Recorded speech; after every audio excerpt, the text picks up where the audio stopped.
You brought this up earlier. It seems now the kind of, from a design standpoint, which was a question lower, but it seems to come in now, is that it seems that a lot of these mid-scale hotels almost look like an upscale hotel. I mean, is that kind of the trend now, particularly as you're recapitalizing these? No, I think so. I think because that's the guests are demanding that, right? The guests, when they're traveling, they want an experience that's comparable to what they're home. Right. So you get the upgraded bedding package, you get the larger flat panel televisions, you get all the things that the guests are demanding. So you're seeing that creep into the design element and the prototypes, at least on our side for our mid-scale product. Mm-hmm. And then we start, do we integrate a grab and go F&B concept? Because if they're traveling, late, they don't want after they check in, they just grab something, take it to their room. So that's like our Cambria Suites brand has. Right. Comfort Suites, do we integrate that into comfort? So you're seeing that evolution. And then to your point, with the full serve, kind of trying to take some of that fat out of the model, that line is going to get more and more blurred in terms of what's that differentiation between that evolving mid-scale product and the full serve that's scaling down.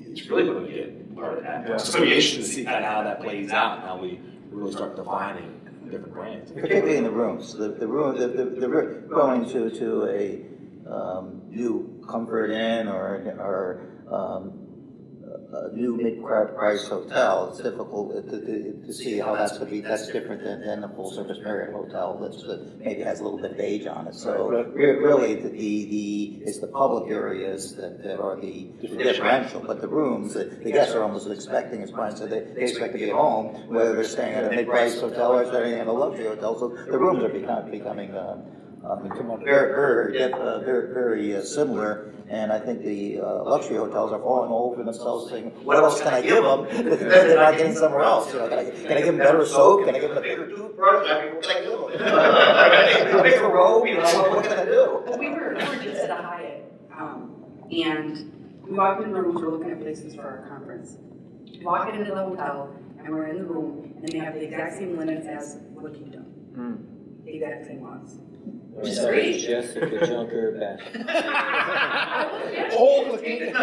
is every linens, and we need to carry them as well. Right. So, I mean, that's not bashing Hyatt. It's probably a statement. It's probably a statement for the Quinta saying that their quality level's gone up to match Hyatt. But also even in the common area, in the lobby space for Midscale, that's evolving. We're even in Midscale, that's becoming huge socialization areas. Hey, come hang out in the lobby. I mean, that's what full serves are known for. Right. Midscale is evolving to that. So it's it's going to be interesting to see how it plays out. Well, I think we have to be careful too, though. I've seen so many concepts that have been, new that are going to be rolling out that are so modern and so contemporary. And as Midscale, guests want modern, but they don't want over the top modern.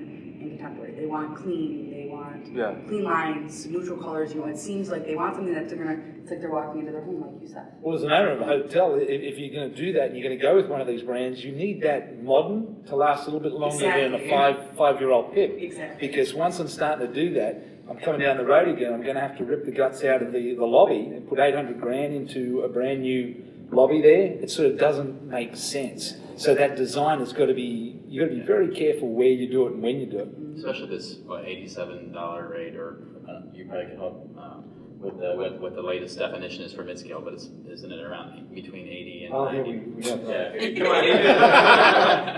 This year, Midscale will probably end the year at about $77. Upper Midscale at about $102. So in between, So I think what you see is especially the new designs is more residential feel. I mean, I think we can pull that off in Midscale, and some of the upscale hotels need to continue to be pushing the trend, and I think we just need to capture the trend and, like you said, to keep it, Brandon, as long as you can. Try to get a 5 to 6 year, 7 year stretch on any room design. But I think one of the additional things that a lot of us are doing is not being as prototypical in our designs as well, creating that flexibility. So if you're in the Midwest, what's the feel of that property versus if I'm in South Beach or New York City.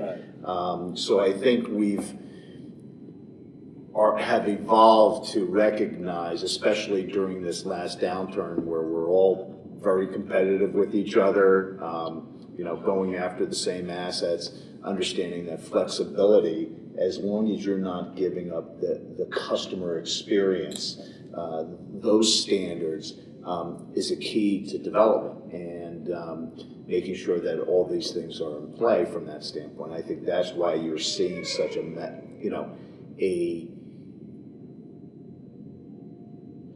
the upper mid-scale and the mid-scale becoming more meshed and blurry, the difference between them, because everybody is being more flexible from that standpoint. What about in terms of regarding development? Are we seeing, is it more new builds, conversions? Has it changed since, the economy has righted the ship, or? It's still not there. Right? Well, I thought everything was good and everything was on a... Smith Travel issued its 2012 industry profit number 2 weeks ago. And again, I'm kind of the analyst type, so I just took the number of available rooms and divided it into the profits. The peak profit number, according to Smith Travel, was in 2007, 40.2 billion, 40.2. 2012, about 39.5 billion. And when you add in the increased number of rooms, so profits are down just about 7% in nominal dollars, not even adjusting for inflation, from where they were in 2007. So things really aren't back. They're good, but they're not back to 2007. And the new development is down. Right. I mean, it's not even close to what it was in 2007. And it's still down. So, go ahead. I was going to say, even from the cost. I mean, you can go out there and buy something, a distressed asset, or something that's in need of a lot of renovation. 20, 30 cents on the dollar.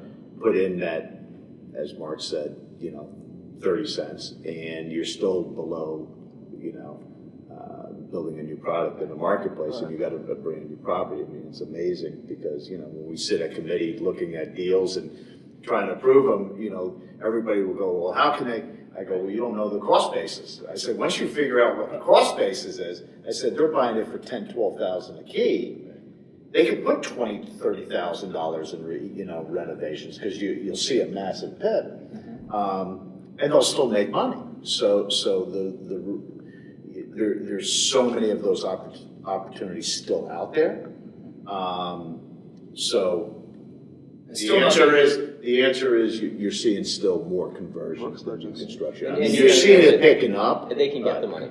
I mean, and he's right. You go, I take it to our board, and here's the product. Looks like bloody hell. Mm-hmm. However, they're spending 2.4 or 5 or whatever the number is, and I've seen, additions up to $7 million. Tearing down one section, added a tower, doing a renovation. Talk to your brother, he's done it recently. And they're going to be fantastic assets when they're done. Mm-hmm. And they're in markets where there's not a lot of new construction coming in, because there's no reason to. Right. But it will be one of the top 1 or 2 properties in that market, a town of 25,000 or whatever the count is, because new construction is just not going to happen. It starts to generate cash flow 6 months faster as well. Right. Absolutely. Right. Absolutely. We're seeing the exact opposite. I mean, we did 9 new builds last year. We'll do 15 this year, probably 20, closer to 20. I mean, we can't keep up with our new builds. Really? The conversion side, I mean, it's just not. We don't acquire properties, to put them into conversions. We don't do things like that. Mm-hmm. So we're seeing growth in the conversion side, absolutely, and it's good. We're getting good, solid properties on, but our new build side of our company is just exploding. And that's mostly what you guys do too, right? I mean, you're a new build company. Mm-hmm. Typically, you don't do a lot of conversions. We've done 7 in the last year. So no, it's not that many. I think a lot it's not of relevant to size. Right. I mean, when we say new construction, I mean, we'll do 60, 70 new constructions this year. So still, on a relative basis, it's, you're still doing some. It's up from last year, but the ratio of deals that you're doing are mostly conversions. And what is that? Is that 10% or more on new construction for you guys? This year will probably be somewhere around 8 to 10, 8 to 10, a little bit more than that.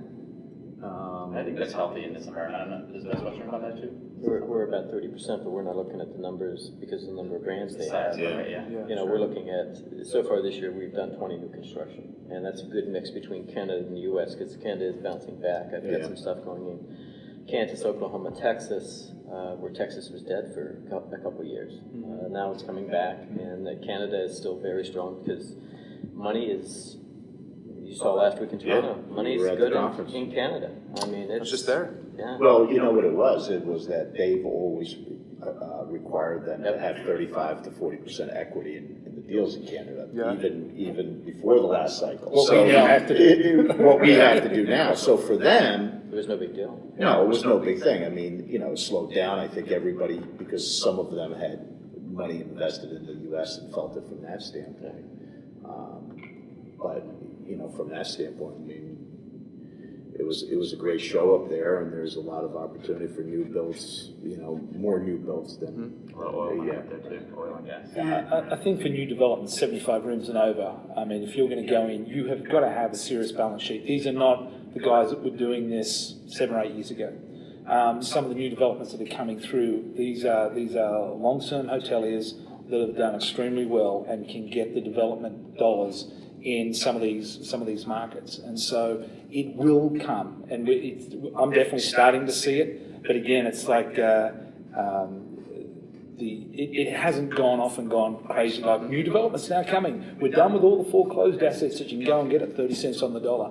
I keep seeing some of those come through, and again, it's easier to finance. But still, it's not that easy to finance. You know, there's still struggles out there for that because some of these assets, you know, the average age of the hotels across the United States now is 26 years, where 10 years ago it was 17. So all of a sudden, these things that are popping up, you've got to go, can I actually make a 26-year-old stick building work?